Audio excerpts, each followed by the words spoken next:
Saudações a todos, nossos votos de muita paz. Sejam todos muito bem-vindos a mais um estudo de uma parábola de Jesus, no livro Em Busca do Mestre, por Pedro Camargo Vinícius, em que ele vai falando sobre as parábolas. Parábola é uma história encerrando certa moralidade que deve ser destrinçada do enredo. Jesus utilizava-se deste meio para ensinar. É um processo pedagógico de relevância porque obriga o estudante a fazer uso do raciocínio. Uma das nossas aprendizes empregou certa figura elucidativa bem interessante a propósito deste assunto, a qual passamos a reproduzir.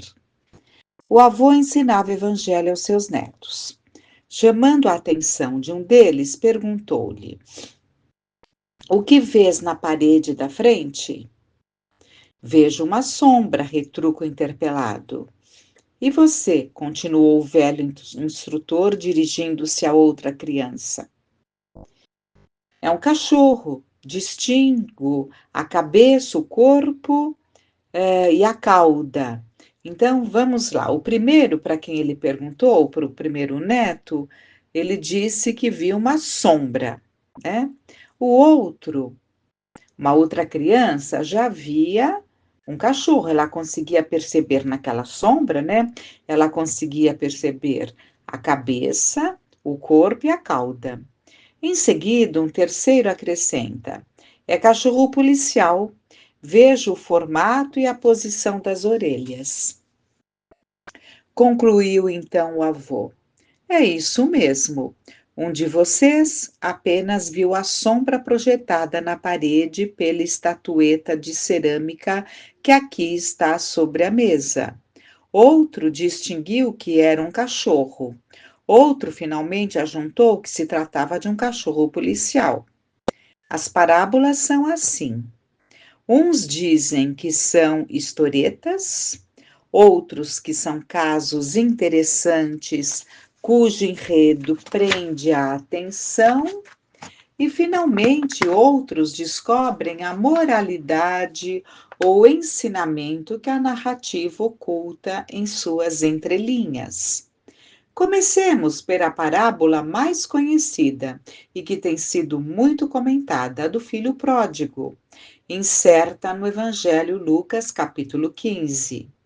Vamos comentá-la conjuntamente com a da ovelha desgarrada e da moeda perdida que a precedem, porque as três incidem sobre o mesmo princípio filosófico adotado pelo Espiritismo, isto é, a unidade do destino. Então vamos lá. "E chegavam a ele os publicanos e demais pecadores para o ouvir. E os escribas e fariseus então murmuravam, dizendo: Ele recebe pecadores e come com eles." E Jesus, por isso, lhes propôs a seguinte parábola: "Que homem dentre vós, tendo 100 ovelhas, e perdendo uma delas, não deixa as 99 e não vai após a perdida, até que venha a encontrá-la? E achando-a, põe-na alegremente sobre os ombros, e chegando a casa, reúne os amigos e vizinhos, dizendo-lhe: Alegrai-vos comigo, pois já achei a minha ovelha perdida. Digo-vos, pois, que haverá mais alegria no céu por um pecador que se arrepende do que por 99 justos que não necessitam de arrependimento. Tal qual a mulher que, tendo 10 dracmas, se perder uma, não acende a candeia e varre a casa e busca com diligência até a encontrar? E achando-a, convoca as amigas e vizinhas, dizendo: Alegrai-vos comigo, porque já encontrei a dracma perdida. Assim vos digo que há alegria diante dos anjos de Deus por um pecador que se arrepende. E continuando, disse mais: Um certo homem tinha 2 filhos. E o mais moço deles disse ao pai: Pai, dá-me a parte da fazenda que me pertence. E ele repartiu por eles a fazenda. E poucos dias depois, o filho mais novo, ajuntando tudo, partiu para uma terra longínqua e ali desperdiçou os seus bens, vivendo dissolutamente. E havendo gastado tudo, sobreveio naquela terra uma grande fome e começou a padecer necessidades. E foi e chegou-se a um dos cidadãos daquele lugar, o qual o enviou para os seus campos a apacentar porcos. E desejava ele encher o seu estômago com as bolotas que os porcos comiam. E ninguém lhe dava nada. E caindo então em si, disse: Quantos jornaleiros de meu pai têm abundância de pão, e eu aqui perecendo de fome. Levantar-me-ei, irei ter com meu pai, e dir-lhe-ei: Pai, pequei contra o céu e perante ti. Já não sou mais digno de ser chamado teu filho. Recebe-me como um dos teus jornaleiros. São os trabalhadores, né? E levantando-se, foi para o seu pai, e quando estava longe, viu o seu pai, e se moveu de íntima compaixão, e correndo lançou-se-lhe ao pescoço e o beijou. E o filho disse: Pai, pequei contra o céu e perante ti, e já não mereço ser considerado teu filho. Mas o pai disse aos seus servos: Trazei depressa o melhor vestido e vestilho. Ponde-lhe um anel no dedo e alparcas nos pés, e trazei o bezerro cevado e matai-o, e comamos e alegramo-nos, pois este meu filho estava morto e reviveu. Tinha-se perdido e foi encontrado. E começaram todos a alegrar-se. E o filho mais velho achava-se no campo, e quando veio e chegou perto da casa, ouviu a música e as danças. E chamando um dos seus servos, indagou o que era aquilo. E ele lhe disse: Veio teu irmão e teu pai matou o bezerro cevado, porque o recuperou são e salvo. Mas ele indignou-se e não queria entrar. E saindo o pai, insistiu com ele.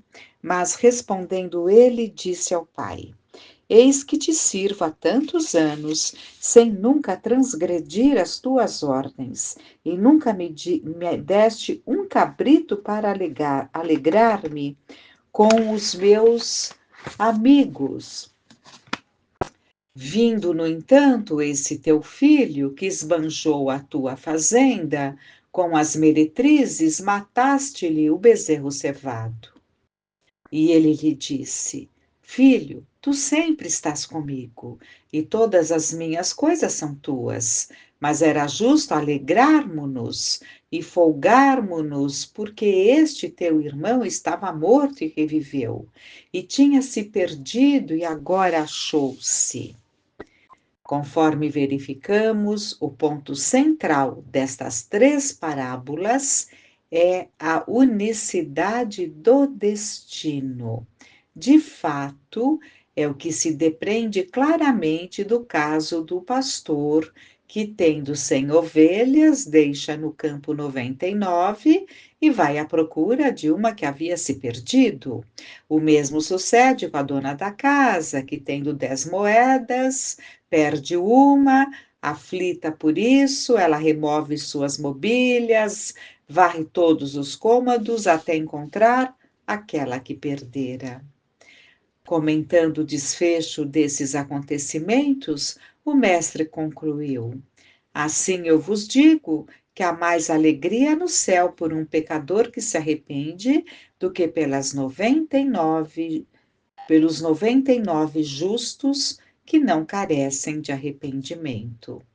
Tal como o pastor, que não se conforma em ver seu rebanho desfalcado de uma ovelha, como a mulher que não se contenta com a perda de uma só das suas moedas, e como o progenitor solícito e amorável que recebe jubiloso o moço arrependido, assim como o Pai Celestial não quer que se perca nenhum de seus filhos. Essa é a moralidade que ressalta de modo inequívoco e insofismável desta trindade parabólica. É digno de nota sabermos que o céu está interessado no que se passa neste mundo. A sorte do pecador faz parte da cogitação dos anjos de Deus, os quais se rejubilam com a regeneração dos culpados. Não há isolado no universo. Os mundos e as humanidades que os habitam guardam relação íntima entre si. Os maiores, os justos e os sábios pensam e se preocupam com os pequenos e os injustos e os ignorantes. Já falamos outras vezes, né, que naquela do filho pródigo, que vimos aqui uma passagem, também para compor as três, que tem o mesmo objetivo de Jesus, vemos que o que se revela ali é, primeiramente, o arrependimento de um filho que partiu e retorna modificado. Esse pai que o recebe simboliza Deus, que acolhe a todas as criaturas, dando-lhe oportunidade do recomeço. Mas o que salta aos olhos nessa parábola é o egoísta, que o outro filho egoísta, né? O mais velho era egoísta e se achava um exemplo. Disse que nunca traiu nenhuma das regras, nenhuma das leis.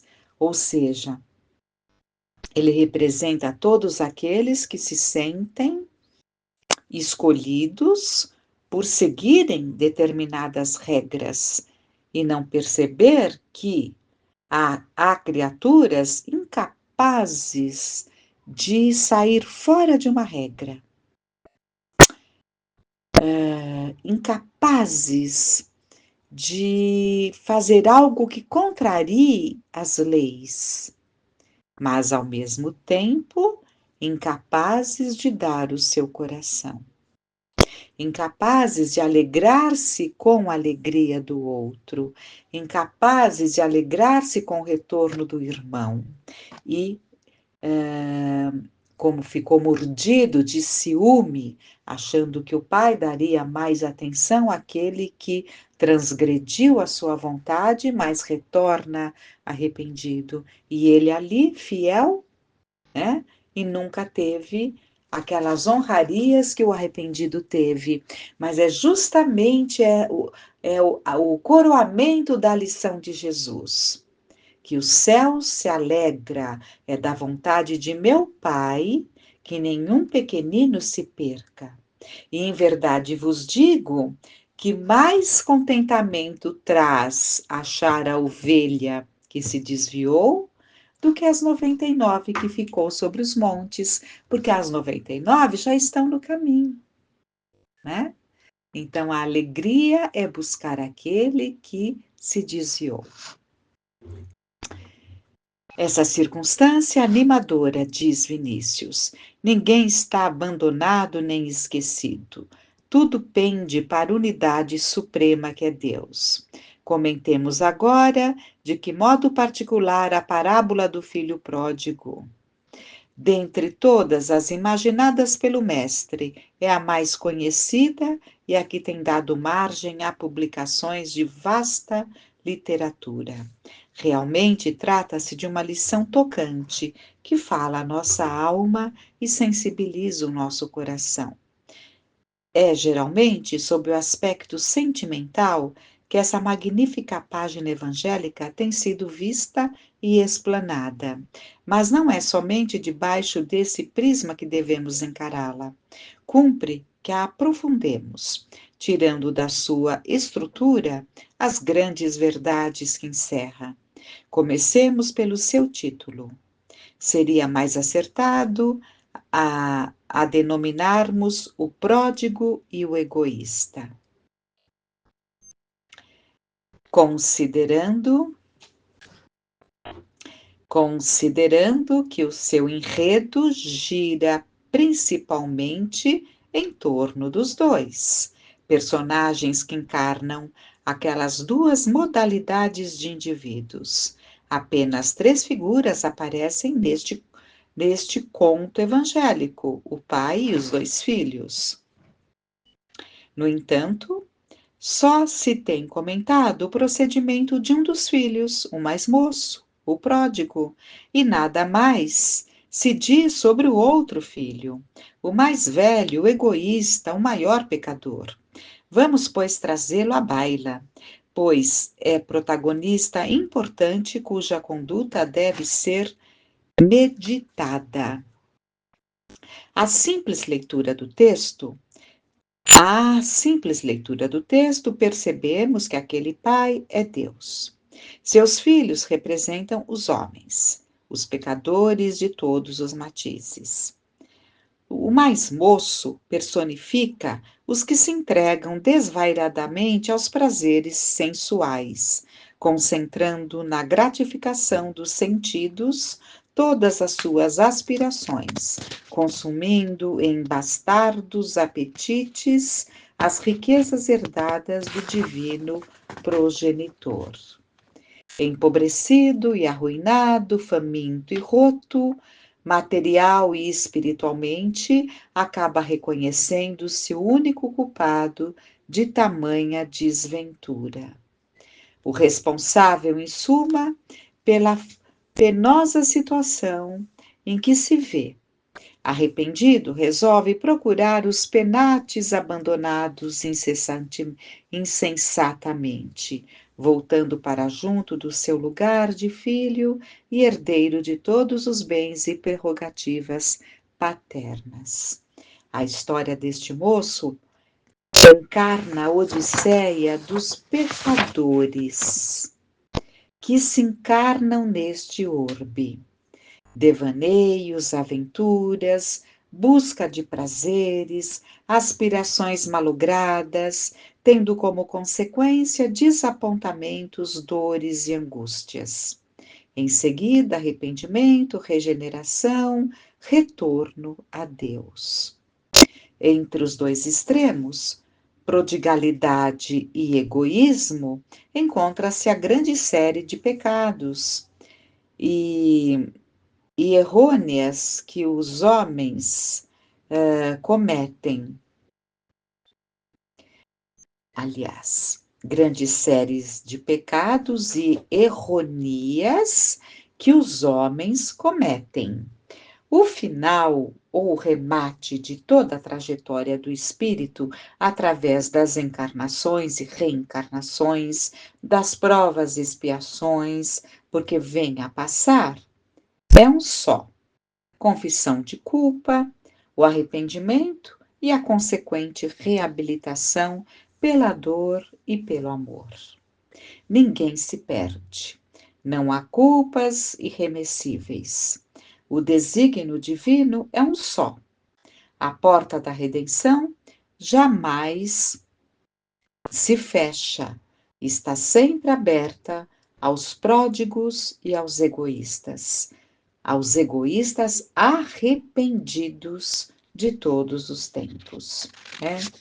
Então, são ensinamentos profundos que continuam, mas vamos ficar com essas reflexões, para que foquemos no que foi dito, visto nessas páginas abençoadas que nos trazem tantos esclarecimentos. Que meditemos mais profundamente sobre essas passagens que foram ditas, lidas aqui, nos lembrando que as parábolas, a terceira situação, é aquele que alcança o conteúdo moral. Então, nos esforcemos, porque se por nós mesmos não conseguimos alcançar, mas temos esses que encarnaram entre nós, ou até mesmo espíritos através da psicografia, que nos ajudam nas releituras dessas parábolas, aprofundando-nos o conhecimento. É como se eles nos emprestassem um binóculo e nós, um óculos, uma lente deles, né? Uma lente no sentido que é aquela visão mais profunda de entendimento. E eles nos trazem, e ficou escrito. Por isso nós temos a bênção de beber nessas fontes riquíssimas que saciam a nossa mente, porque são estudiosos, são espíritos de quilate que se aprofundam muito nos ensinamentos de Jesus. Fiquemos por hora com esses aprendizados. Agradeçamos muito a Deus pelas oportunidades abençoadas que a vida nos oferece. Que Deus nos abençoe e nos proteja hoje e sempre. Que fiquemos em paz.